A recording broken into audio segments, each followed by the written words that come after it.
Amén. Señor, te doy gracias por esta noche. Gracias por este tiempo especial. Trae tu palabra fresca. Revela tu ministerio. Revela tus secretos. Ábrete a la iglesia.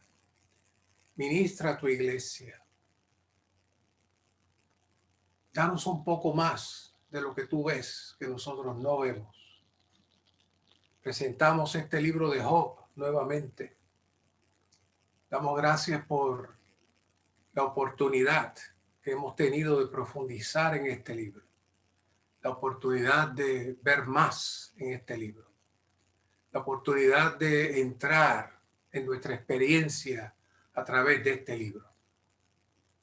Gracias, Señor, por tu revelación fresca cada día. Abre nuestros espíritus. Haznos con un espíritu vacío, de tal manera que podamos ser llenos de todo lo que tienes para nosotros. Gracias, Señor. Aleluya.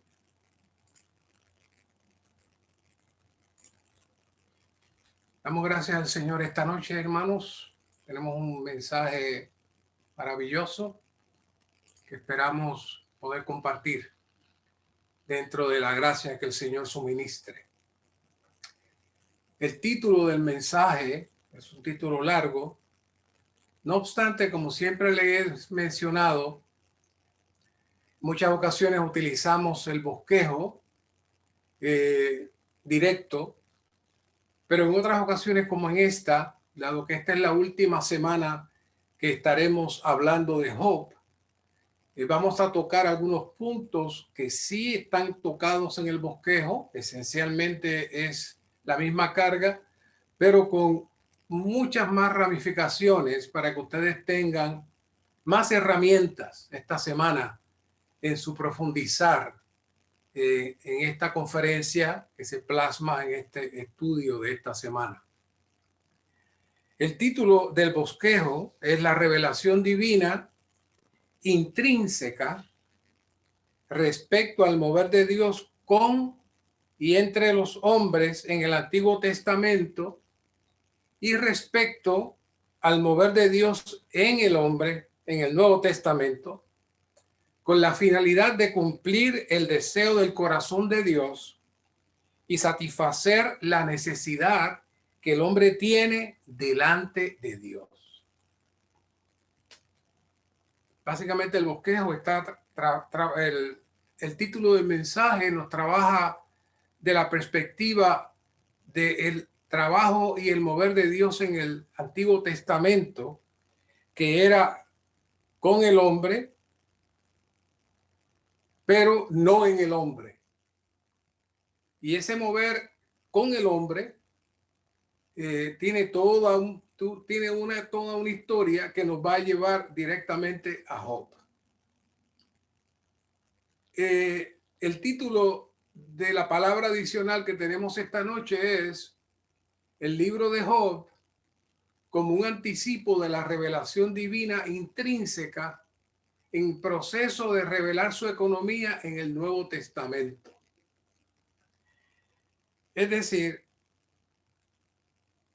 Job pudo ser fácilmente el primer libro de la Biblia después de la visión que hemos recibido durante estos días.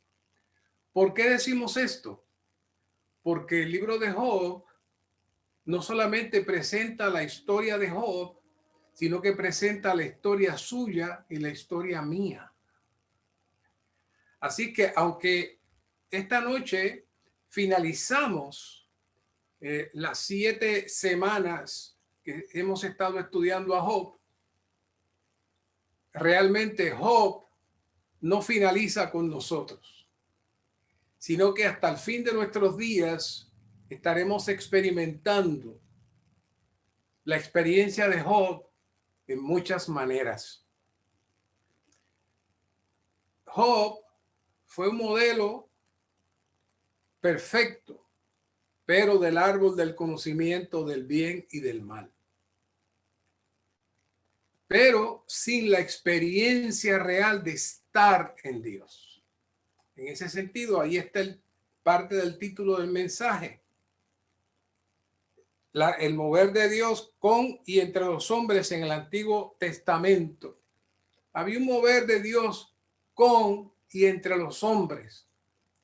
Y Job era uno de esos. El mover de Dios con y entre los hombres. Claro, aún para Dios comenzar a moverse entre y con Job, tuvo que hacer todo un proceso. Tuvo que hacer todo un plan para poderlo ganar y finalmente comenzarse a mover con él y entre él. Así que esa es la historia de Job, el proceso de Dios, como un anticipo a nosotros mirar el trato de Dios con el hombre, hasta Dios poder lograr en el hombre la manera de que su economía pueda ir adelante. Desde la raza caída, el árbol de la vida, el árbol del conocimiento del bien y del mal comenzó a reproducirse y a crecer y a expandirse. Así que cuando Job llegó a su tiempo, Job ya estaba sobre los 2000 años que ese árbol se había estado reproduciendo. No sé si el hermano Edgar les envió también el otro no es un bosquejo, es un estudio sobre la cronología que muestra, nos da una ubicación donde, en qué tiempo y en qué edad más o menos Job existió. Ese otro estudio es un estudio para que usted lo trabaje con cuidado después que me escuche esta noche y va a encontrar muchos aspectos muy especiales. Solamente lo tocaremos de referencia porque no tengo tiempo de entrar en él. Pero la base de poder hablar lo que vamos a hablar en esta noche está basada en ese estudio que hicimos de la ubicación de Job en su tiempo y en armonía dentro del plan de Dios después del diluvio. Ahora, basado en ese estudio, pudimos ver que posiblemente Job nació primero o igual que Abraham, ambos descendientes de Sem, que fue un hijo de Noé, y ese hijo de Noé, Sem, Noé lanzó una profecía de bendición hacia su hijo en Génesis 9:26 y añadió: bendito sea Jehová, el Dios de Sem, y sea Canaán su siervo. Ahí está diciendo Noé: mi hijo tiene a Jehová como su Dios. Quiere decir que sus enemigos le servirán. Ya le está profetizando que Canaán, un descendiente de Cam, otro hijo suyo, iba a servirle a Sem. Es decir, la descendencia del pueblo de Israel iba a estar sobre Canaán, tal y como ocurrió con Moisés y luego con todo el pueblo de Israel después de los 40 años cuando entran y toman posesión de la tierra de Canaán. Esa profecía está ahí en Génesis 9:26. Es muy posible que inclusive cuando él la estaba diciendo ni él mismo entendía lo que estaba pasando, pero nosotros sí podemos ver. Pero lo importante es que Sem, de los tres hijos, es el más centrado y el que declaró que Jehová era su Dios. Así que, siendo ambos descendientes de Sem. Abraham, que fue descendiente de un hijo de Sem que se llamó Arfaxad, y Job, que se identifica en la Biblia en la tierra como que vino de la tierra de Uz. Eso está en Job 1:1, donde dice: hubo en la tierra de Uz un varón llamado Job. Cuando dice la tierra de Uz, implica que ese personaje fue un personaje importante que llegó a tener tal prestigio que su nombre fue utilizado para establecer una ciudad. Y ese Uz lo encontramos dentro de los hijos de Aram, que era hijo de Set. Así que Arfaxad, que era hijo de Set, y Aram, que era hijo de Set, del lado de Arfaxad sale Abraham, y del lado de Aram muy posiblemente salió Job.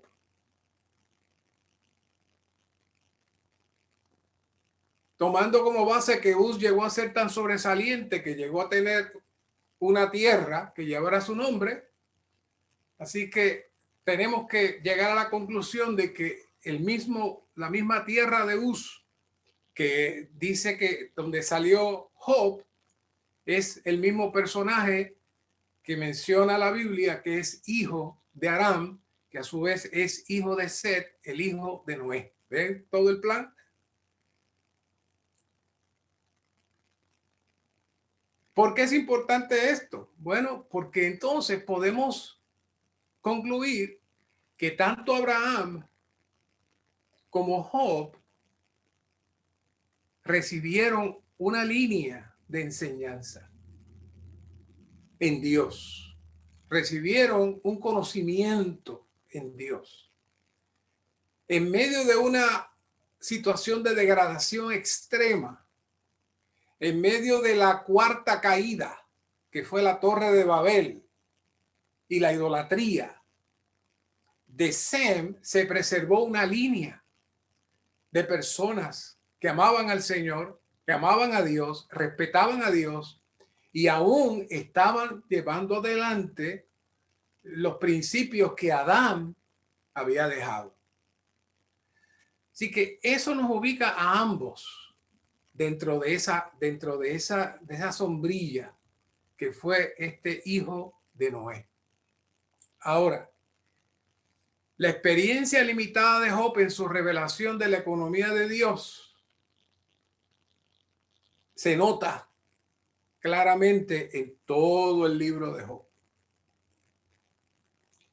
Como dice él mismo en Job 42:5, cuando finalmente tiene una visión, tiene un acercamiento con Dios profundo, le dice: de oídas te había oído. Yo sé que ustedes han escuchado eso tantas veces, pero esa expresión de oídas te había oído armoniza con la situación de la época, donde la escritura y que las personas tuvieran en ese tiempo papiros o pergaminos para leer, pues no se daba aún.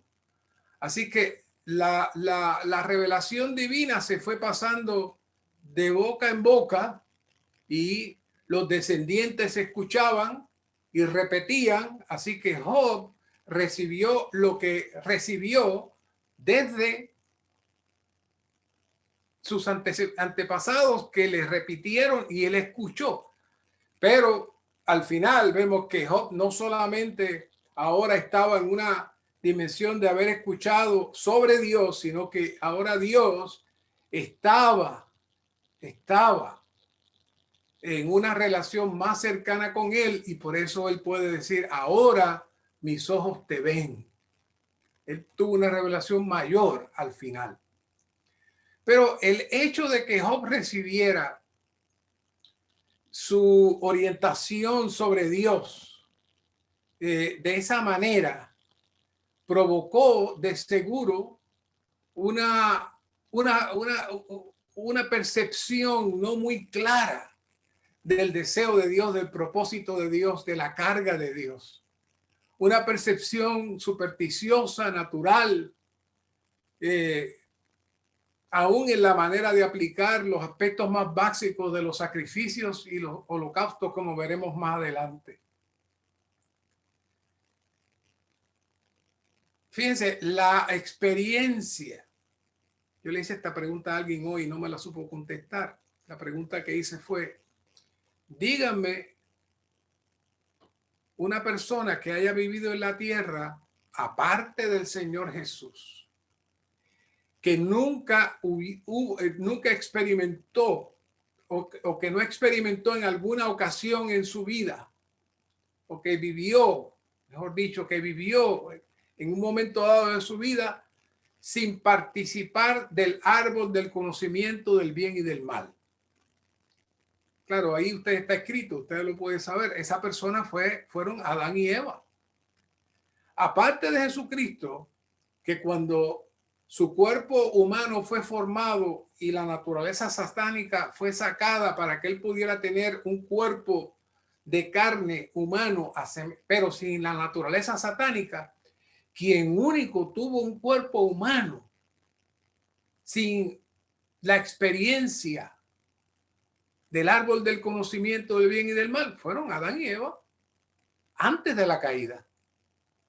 Así que por el tiempo que ellos disfrutaron esa experiencia, estuvieron con Dios en esa experiencia, tuvieron una relación con Dios, Dios hablaba con ellos, se comunicaba con ellos, Dios estaba fuera de ellos, pero sí tenían una relación de comunión y de comunicación, al punto que Dios envía a Adán a ponerle nombre a todos los animales.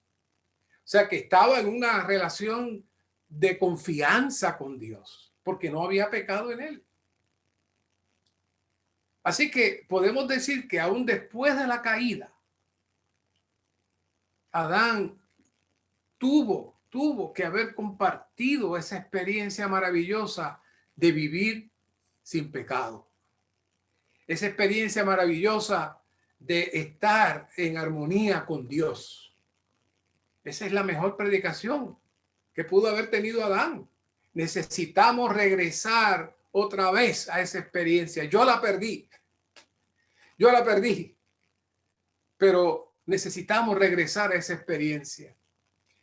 Y si miramos objetivamente toda la línea de Adán, después de Set, es una línea de vencedores, es una línea maravillosa.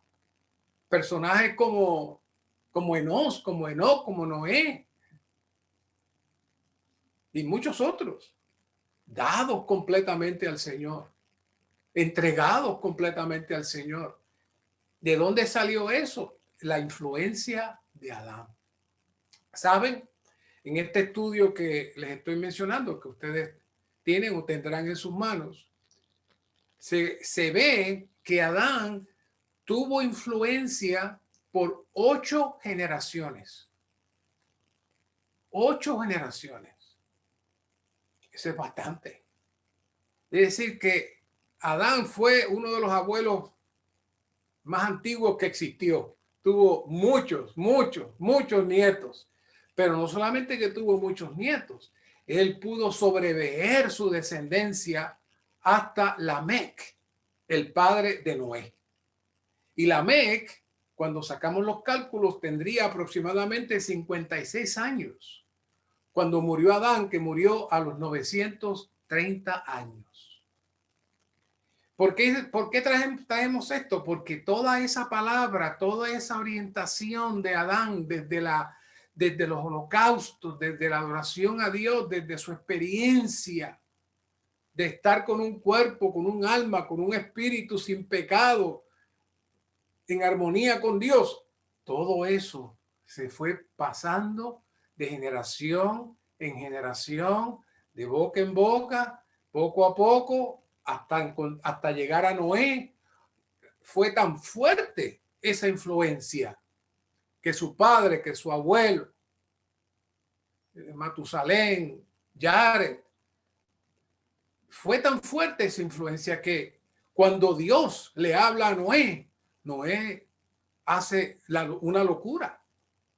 Ponerse a construir un arca que le tomó 100 años construirla y todo el mundo se mofaba. Nadie entendía por qué estaba haciendo un arca en la tierra.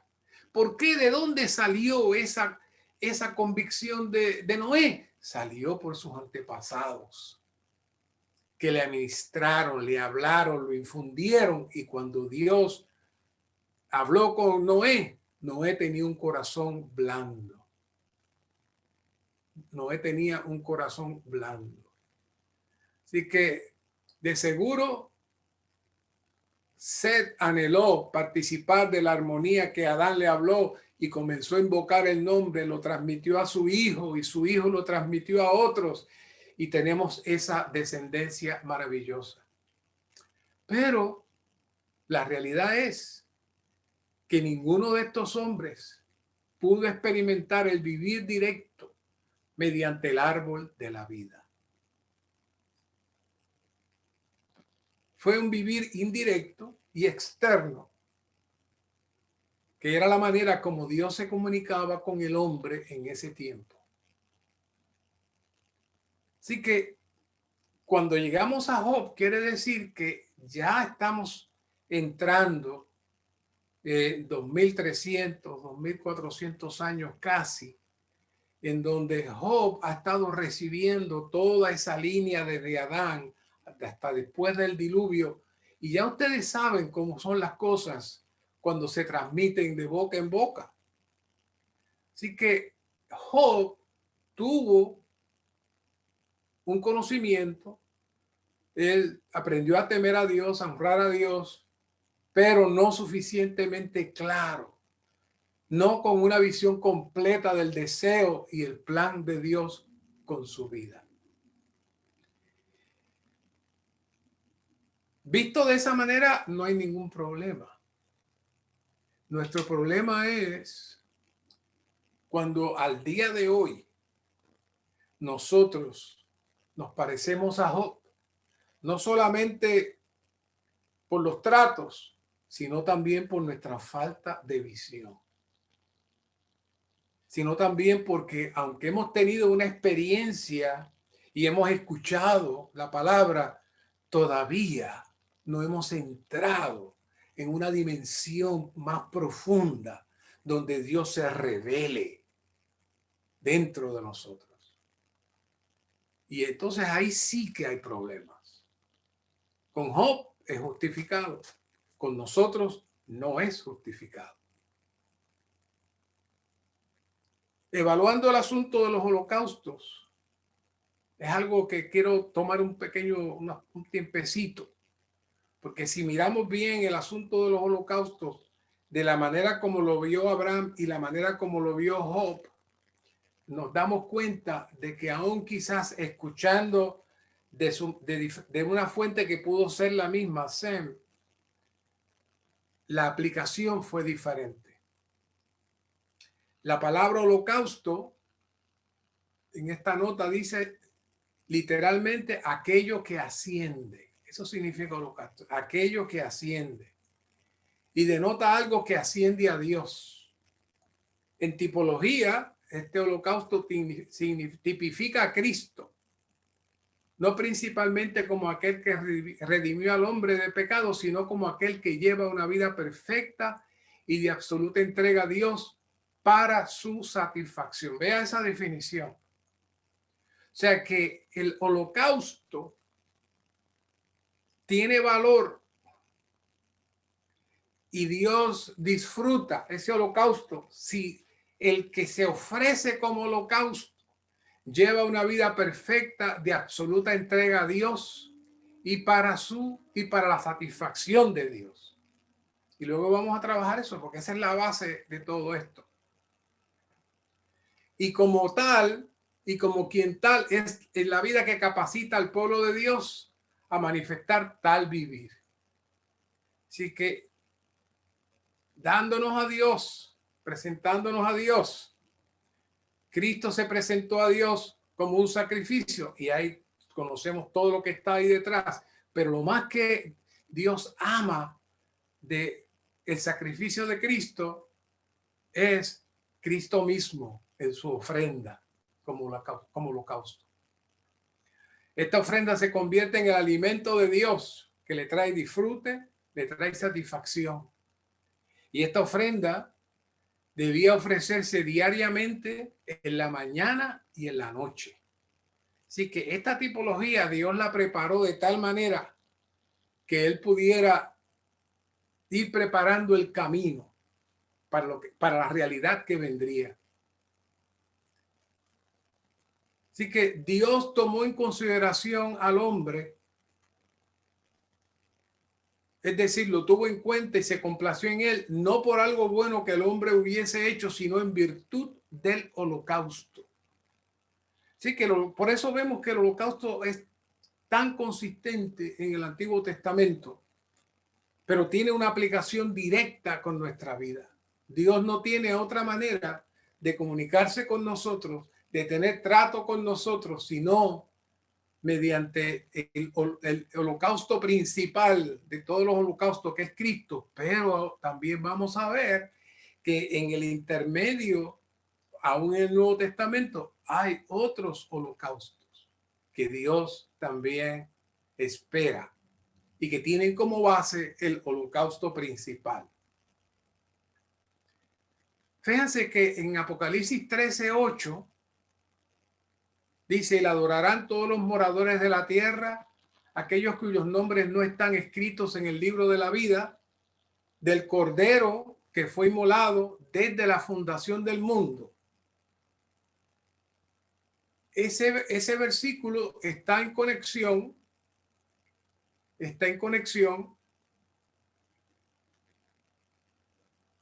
con la creación del mundo.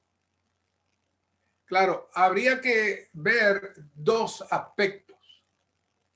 La pregunta es, dice que el Cordero que fue inmolado desde la fundación del mundo, no como usualmente se dice desde antes de la fundación del mundo, sino que dice desde la fundación del mundo. Así que antes de Dios ofrecer los sacrificios, los holocaustos a Adán y a Eva, en Génesis 3:21, donde dice: Jehová Dios hizo a Adán y su mujer túnicas de pieles y los vistió. Antes de él ofrecer ese holocausto, algo pasó dentro de la presencia de Dios. Dios se había restringido a sí mismo de no validar el sacrificio de Cristo hasta que el hombre pecara. Todo eso está escondido ahí. Así que Dios le brinda la oportunidad al hombre de ser victorioso sin predisponerlo a la caída. Quizás digamos, hemos dicho, oh, Dios sabía que se iba a caer, Dios sabía que iba a pecar. Pues mire, Dios restringió el sacrificio de Cristo y no lo activó dentro de su eternidad, dentro de él mismo, sino hasta la fundación del mundo. Ahora, este tema de la fundación del mundo se trabaja en dos aspectos. Por un aspecto está hay un aspecto negativo y un aspecto positivo. El aspecto negativo, el aspecto positivo es relacionado a la reconstrucción que Dios hizo a la primera creación que Satanás destruyó. En esta segunda reconstrucción, que es Génesis 1:2, empieza el proceso donde Dios crea todas las cosas y entre el 3, después que dice la tierra estaba desordenada y vacía, Dios comienza otra vez, pero antes de eso Dios tenía algo en orden, pero Satanás lo desorganizó.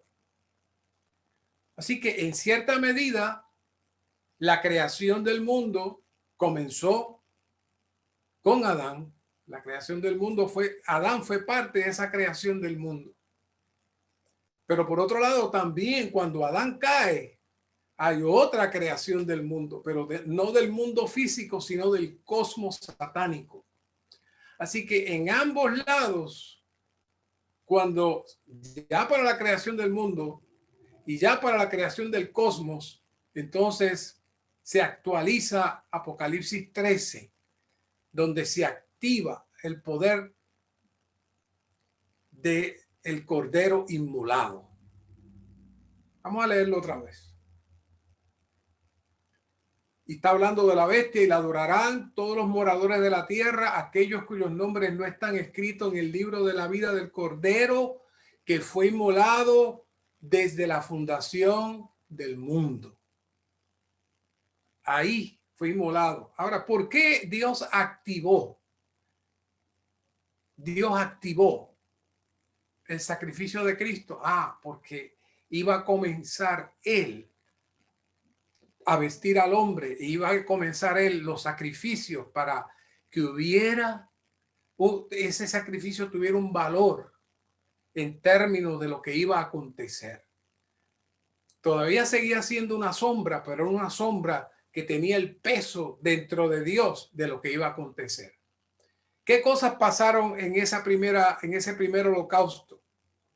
Primero hubo una sustitución de una vida por otra. Luego hubo un sacrificio que nos viste y nos da la apariencia apropiada para que Dios pueda acercarse y hablar con nosotros. Luego tiene un olor de sacrificio que recuerda a Dios que hay una ofrenda que mantiene la relación abierta entre Dios y el hombre. Cuando el olor asciende, Dios recuerda, hay un intermediario entre Dios y el hombre, y ese intermediario está ofrecido voluntariamente y yo recibo ese sacrificio. Recuerda a Dios un pacto de perdón por medio de la sustitución. El olor del sacrificio siempre es agradable a Dios, pues implica entrega y sumisión del que se ofrece. O sea que la base de todo sacrificio es la entrega y la sumisión. En muchas ocasiones se hace por el pecado y por la sustitución, o solamente se hace para agradar a Dios. Solamente el sacrificio voluntario eleva olor fragante a Dios. Cuando miramos Génesis 4:4 y dice, y Abel trajo también una ofrenda de los primogénitos de su rebaño, es decir, de la grosura de los mismos, y miró Jehová con agrado a Abel y a su ofrenda. Lo que estaba diciendo allí es que después de Adán se siguieron haciendo los sacrificios y Abel optó por dar su vida para siempre que hubieran ovejas perfectas que Dios le agradaran para poder ofrecer sacrificios. Ya la otra historia usted la sabe. Luego de eso, el personaje que corre paralelo con Job es Abraham. Y no tengo tiempo de entrar en muchos detalles, pero le quiero dar algunas pinceladas de algunos puntos. Como vimos, la manera que Dios tiene, y digo en presente tiene, de tratar con el hombre es por medio del holocausto, no por el valor del hombre mismo ni por nada de lo que el hombre haga. Y Abraham traza su vida espiritual, se puede marcar su vida espiritual y su crecimiento espiritual a través de los holocaustos. En Génesis 12:7 es el primer holocausto que vemos que Adán ofrece. Y se apareció Jehová a Abraham y le dijo, a tu descendencia daré tu descendencia y a tu descendencia daré esta tierra. A tu descendencia daré esta tierra. Inmediatamente edificó allí un altar Jehová, quien se le había aparecido. El que Abraham estableciera un altar para sacrificios implica que esto era una práctica usual para Abraham. Ahora, la aparición de Dios fue tan impresionante que él inmediatamente no solamente hizo un sacrificio, él edificó un altar y lo dejó fijo allí. Y posteriormente él regresa a ese lugar y vuelve y lo utiliza. Siempre que dice que edificó un altar, no es que hizo un altar y lo dejó vacío, es que hizo un sacrificio en ese altar. No sé en Colombia, pero acá en muchos grupos denominacionales tienen al frente un lugar donde la gente se mueve y se arrodilla y le llaman el altar. Y es curioso que muy pocos saben que la palabra altar lo que significa es matadero. Es una palabra muy bonita, pero lo que significa es matadero, el lugar donde se sacrifican los animales.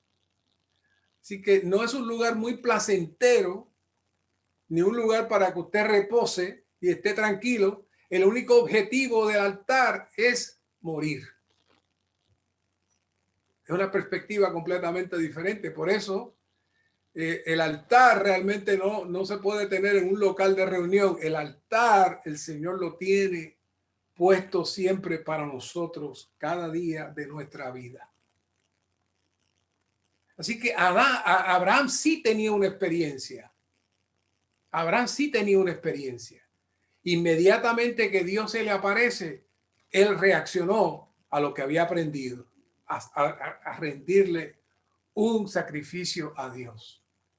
Luego en el 12:8 dice, luego pasó de allí a un monte de oriente de Betel y plantó su tienda, teniendo a Betel al occidente y Jai al oriente, y allí edificó un altar a Jehová y hizo algo e invocó el nombre de Jehová. ¿De dónde Abraham aprendió a invocar el nombre? Pues de los descendientes de Adán. Y Noé invocó y llegó esa referencia a Abraham. Y cuando Abraham invocó, él sintió la paz. No podía tener al Señor dentro de él, pero su espíritu se abría, su espíritu humano se limpiaba y Dios podía comunicarse con él externamente. Génesis 22:2 entra a otra, el final del crecimiento de la vida cristiana, de la vida, iba a decir cristiana, de la vida espiritual de Abraham.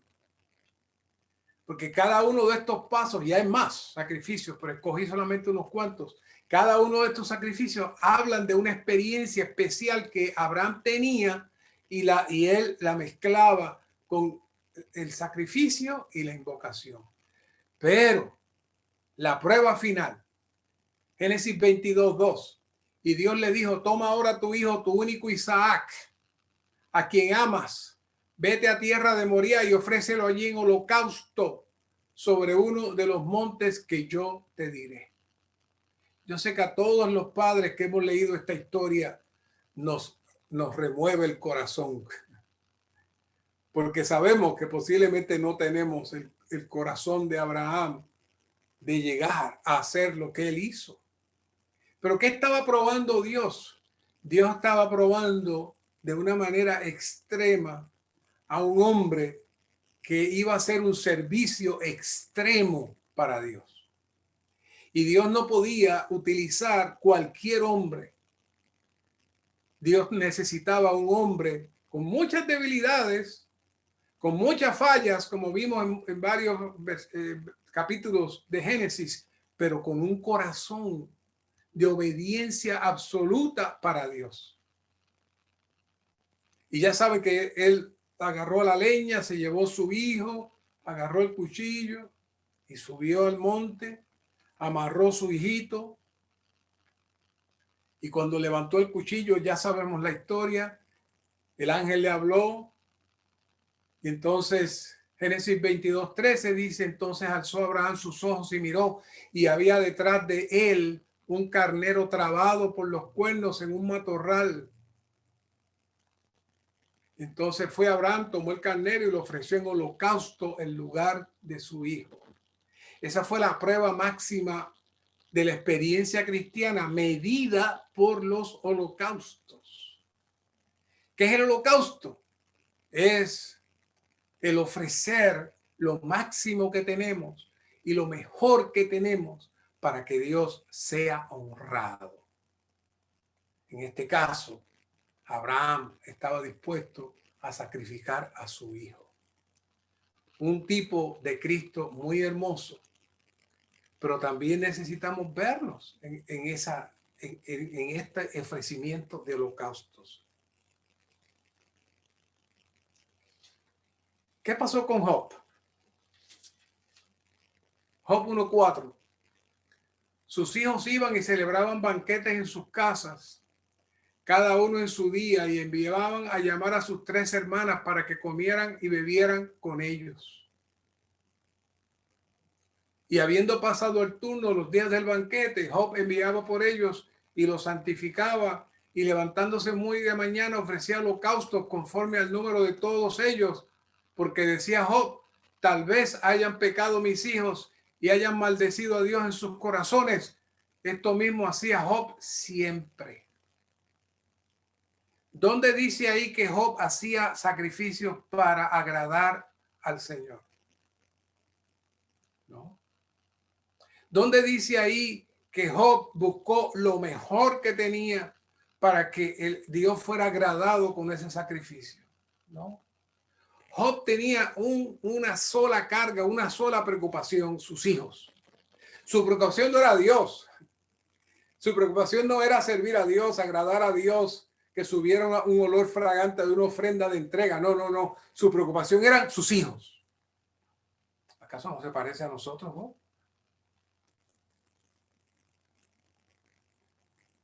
Nuestros hijos, nuestras oraciones por nuestros hijos, todo el tiempo. Pero ¿y Dios? ¿Cuál es nuestra ofrenda para Dios? Bueno, en el 1:18 pasó algo desagradable. Entre tanto que hablaba, llegó otro criado con una mala noticia: tus hijos y tus hijas estaban, ¿qué? Comiendo y bebiendo vino en la casa de su hermano, el primogénito. Dios no le agradaba eso. ¿Y qué pasó? Y de repente un gran viento vino del lado del desierto y azotó las 4 esquinas de la casa, de modo que cayó sobre los jóvenes y murieron. Solamente he escapado yo para darte la noticia.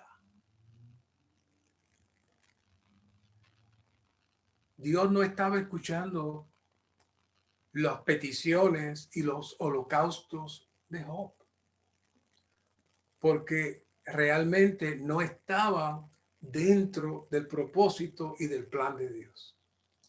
Dios escuchó Dios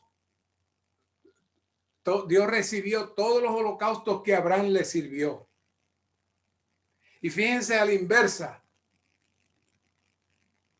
Dios le pide al hijo a Abraham y Abraham se lo va a dar, pero Dios no lo mata.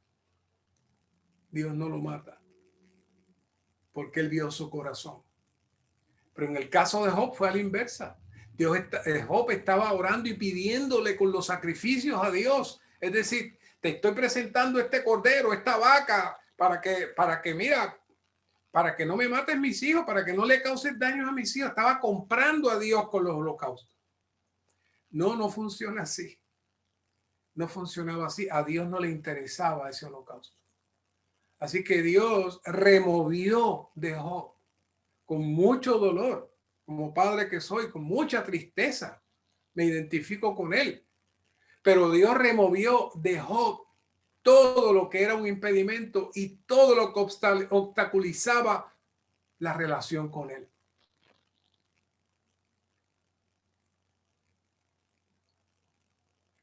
¿Qué holocaustos son los que el Señor desea hoy? El apóstol Pablo es el que más ejemplos nos da. Filipenses 3:10. A fin de conocerle y el poder de su resurrección y la comunión en sus padecimientos, siendo conformado a su muerte. Esa es la base del holocausto. Cristo en la cruz y nosotros siendo conformados a la muerte de Cristo. ¿Para qué? tomar la muerte de Cristo como el molde para que nuestra vida entre y se sujete y sea arropada por la cruz de Cristo. Pablo vivía continuamente una vida crucificada, una vida bajo la cruz, tal como vivió Cristo en su vivir humano.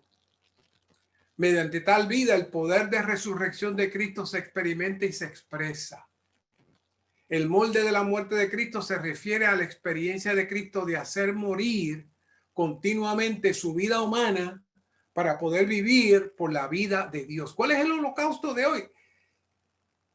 La vida humana, la vida del alma suya, tiene que entrar y mezclarse con el holocausto que Cristo hizo en la cruz del Calvario y que el Padre recibió.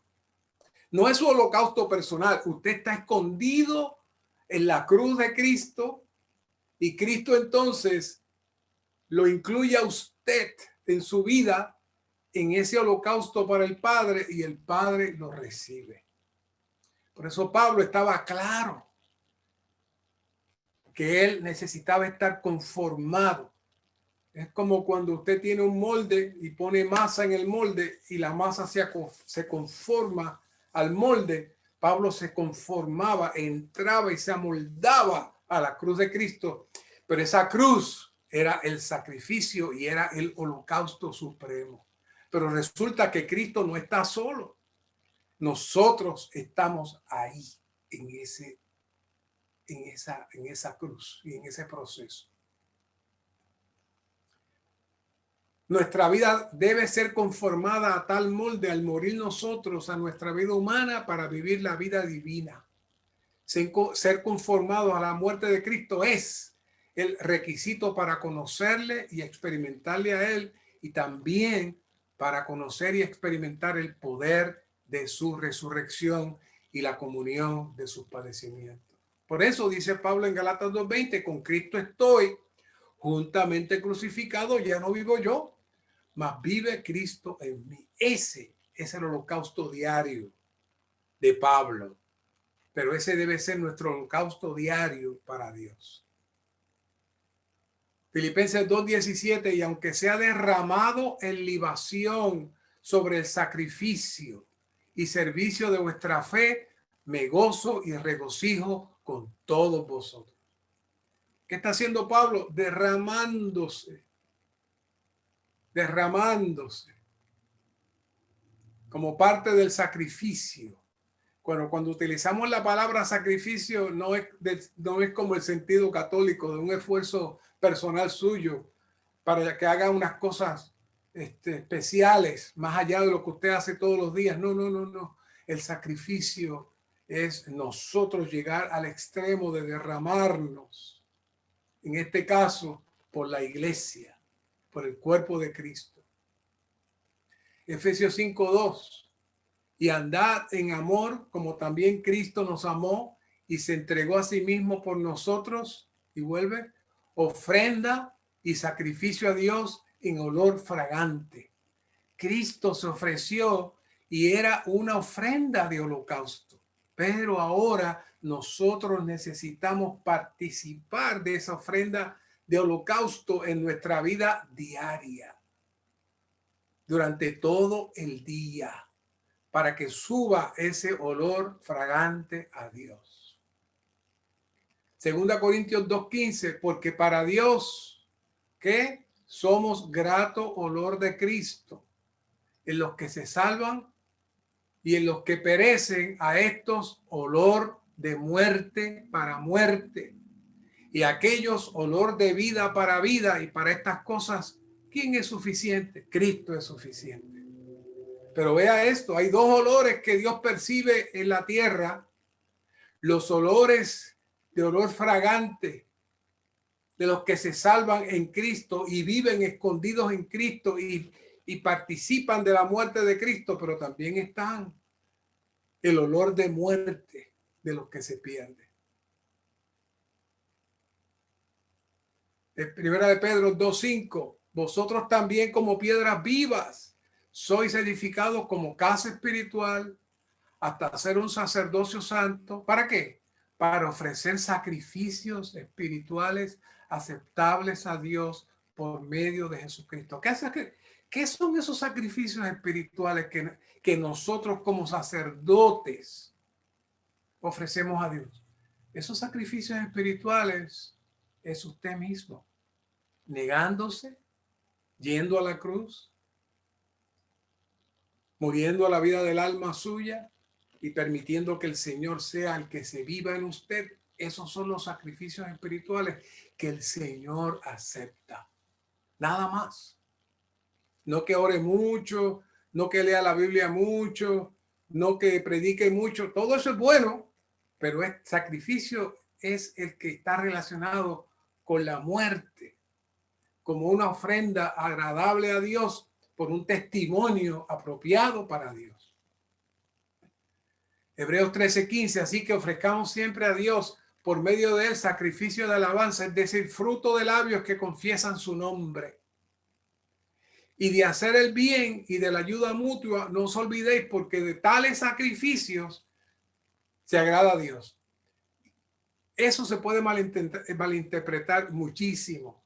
No es que usted se sacrifique de lo que no tiene y pasando problemas y sufriendo porque no quiere dar, pero tiene que dar un sacrificio para ayudar a otros. No, ese no es el punto. No. Cuando habla del sacrificio, habla de la entrega suya, aún en las cosas materiales y la ayuda a los demás y el servicio al cuerpo. Pero eso usted lo hace con gozo, con disfrute, y eso se convierte entonces en un sacrificio, en un holocausto que Dios lo recibe con amor.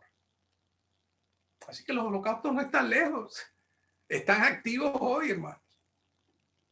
Filipenses 4:18, pero todo lo que he recibido y tengo abundancia, estoy lleno, y aquí dice, habiendo recibido de Epafrodito lo que enviasteis. ¿Qué dice? Olor fragante, sacrificio acepto, agradable a Dios.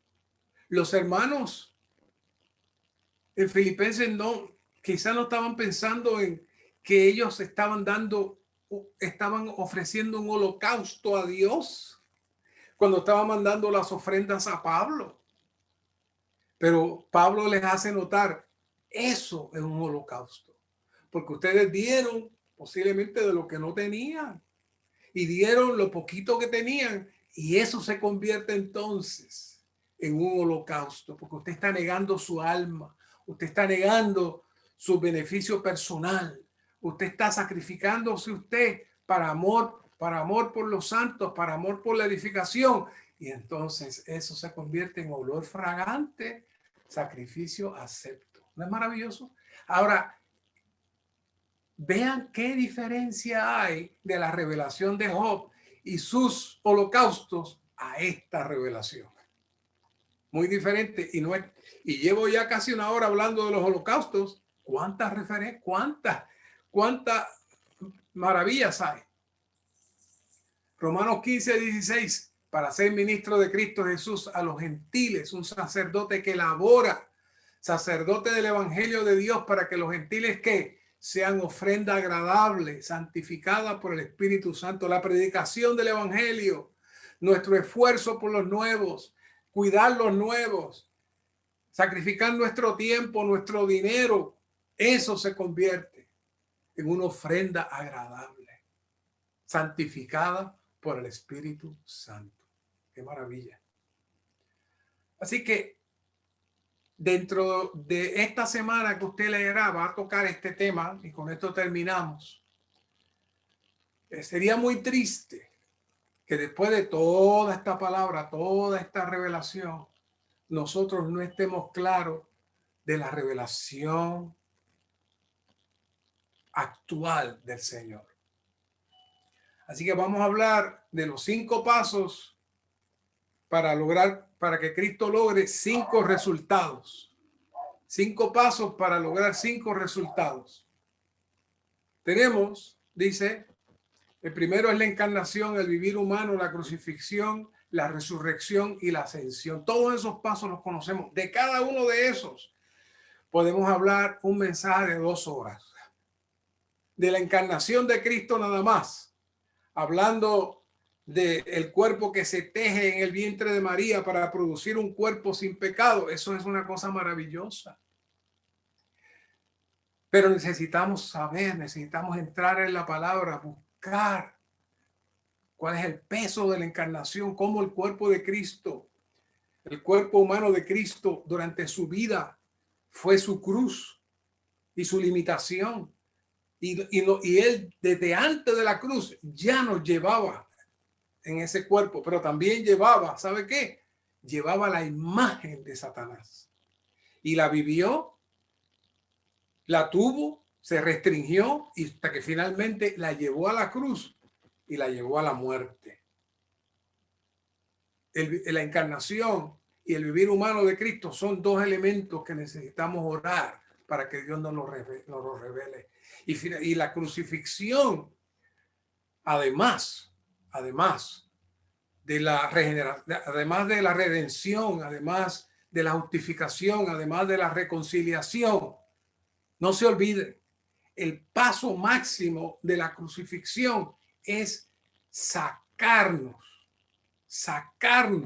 de la atmósfera satánica y entrarnos en la resurrección. Usted puede hablar mucho tiempo sobre los beneficios de la crucifixión, pero si usted no participa del resultado final de la crucifixión, que es entrar en Dios, es salvo, pero no está disfrutando del beneficio y el derecho que usted tiene de lo que se gana en la resurrección.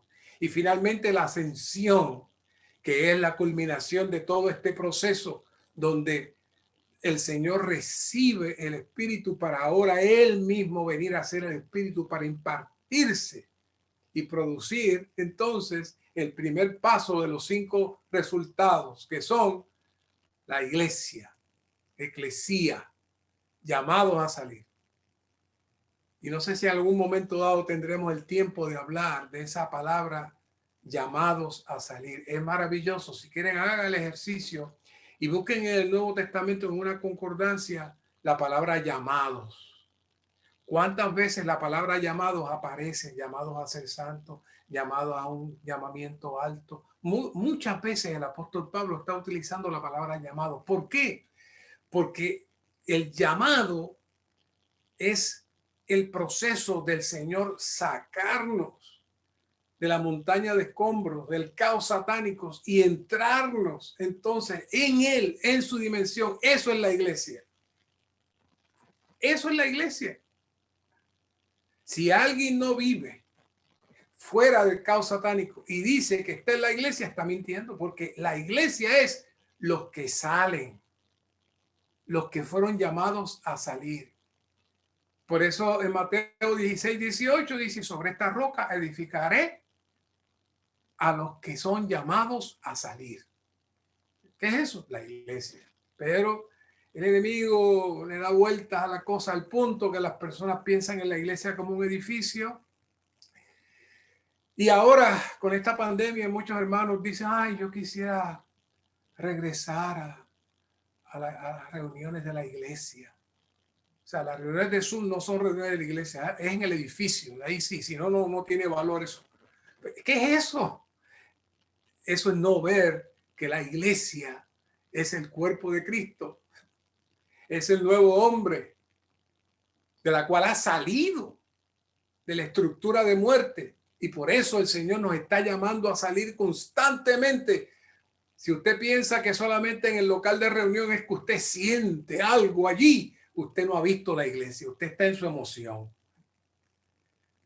No, la iglesia es que usted fue llamado a salir, no importa dónde usted está viviendo la iglesia. Aleluya.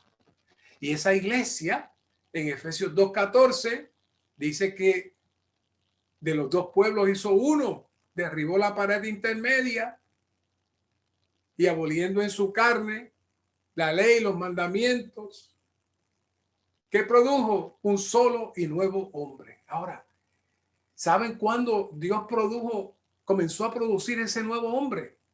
Lo culminó en la cruz y le dio vida en resurrección, pero fue en su encarnación y en su vivir humano que Dios trabajó ese nuevo hombre, que Dios forjó ese nuevo hombre y mezcló a la fuerza la humanidad con la divinidad y la fue moliendo hasta que los atributos de Dios salieron por su humanidad, por el cuerpo de carne. Cristo lo logró en sus 33 años y medio y finalmente él entonces llevó ese cuerpo a la cruz y lo entró a la divinidad y se produjo entonces el primer modelo del nuevo hombre, porque después de ahí entonces vienen los muchos modelos, los muchos hermanos que salen de esa resurrección para producirse el nuevo hombre. Ahora, ese nuevo hombre, cuando se une y comienzan a vivir en un solo espíritu, Cristo le llama su cuerpo. Su cuerpo. Por eso en Efesios 4:12, cuando habla de los dones, su propósito es perfeccionar a los santos para la obra del ministerio. ¿Para qué? Para la edificación del cuerpo de Cristo. ¿Qué es el cuerpo de Cristo? Son los muchos nuevos hombres juntos, expresando una sola entidad que es el cuerpo de Cristo. Por eso en 1 Corintios 12:27 dice, ahora bien vosotros, hermanos, vosotros sois el cuerpo de Cristo y miembros cada uno en particular. ¿Por qué? Tenemos un mismo espíritu y somos parte de un solo y nuevo hombre. Todo eso se logró en la cruz y usted, sí hermano, usted, todos ustedes están ahí en ese cuerpo de Cristo. Pero ¿saben cómo se expresa? Y esta es la parte que más me gusta. El organismo del Dios triuno procesado y consumado es la iglesia como el nuevo hombre, produciendo el cuerpo de Cristo y manifestándose y viviendo como el organismo del Dios triuno procesado y consumado. La conferencia de habla china habla sobre la esencia intrínseca de la iglesia para el vivir orgánico. ¿Qué es eso? La esencia intrínseca es la vida divina, que cuando se vive como el organismo del Dios triuno, entonces tenemos el vivir orgánico, porque es la mezcla de Dios con el hombre. Y eso es el organismo del Dios triuno. Por eso Cristo presenta 3 ejemplos. El primero nos habla en Juan 15:5, yo soy la vid, vosotros los pámpanos. El que permanece en mí y yo en él, este lleva mucho fruto, porque separados de mí nada podréis hacer. ¿Qué es eso? Hermanos, somos una vid. Salimos de un tronco que se reproduce, que tiene muchas ramas y que aspira a tener mucho fruto y seguirse reproduciendo. Eso somos nosotros. Usted no es una persona individual particular. No, usted está amarrado a esa vid. El otro es el olivo, en Romanos 11:17. Nos mantenemos vivos y conectados a esa vid mientras estamos recibiendo el suministro de vida.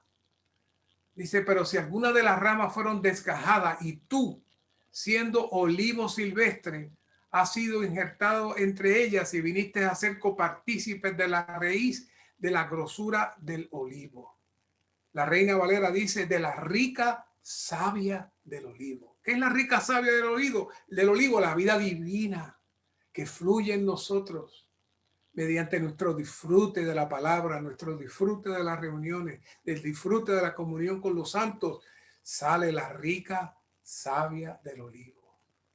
¿Y qué produce eso? Bueno, ahí nos convertimos en el grano de trigo. De cierto os digo que si el grano de trigo no cae en la tierra y muere, queda solo, pero si muere, lleva mucho fruto. ¿sabe? Eso se refiere al Señor. Y gracias a que Él murió, llevó muchos frutos. Pero quiero decirle que amarrando esto con la palabra del holocausto, nosotros también necesitamos negar nuestro hombre natural, nuestra vida del alma, para que podamos llevar mucho fruto.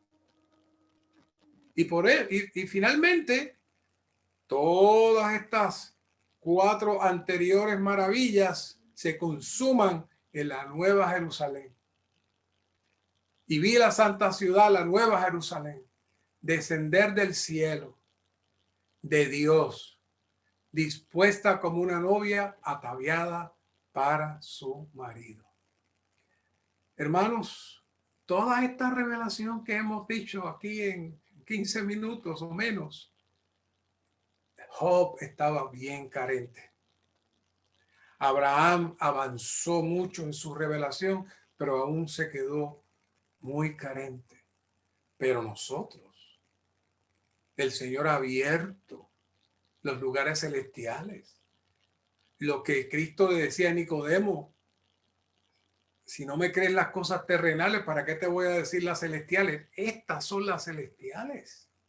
Necesitamos conocerlas, necesitamos hablarlas, necesitamos entenderlas y verlas en nuestro espíritu, de tal manera que podamos ser útiles para el Señor y no repetir la historia de Job con una vida de esfuerzo natural, de adoración natural, de una mente natural, y que al final realmente Dios tendrá que trabajar con nosotros de la manera que sea para rompernos hasta que finalmente podamos escuchar su voz y verle. Que el Señor tenga misericordia de nosotros, santos. Señor, gracias por esta palabra, gracias por este tiempo de este estudio del libro de Job. Gracias por lo que has hecho y gracias por mostrarnos todos estos misterios. Te amamos, Señor. Amén. Adiós, santos. Nos vemos la semana que viene. Aleluya.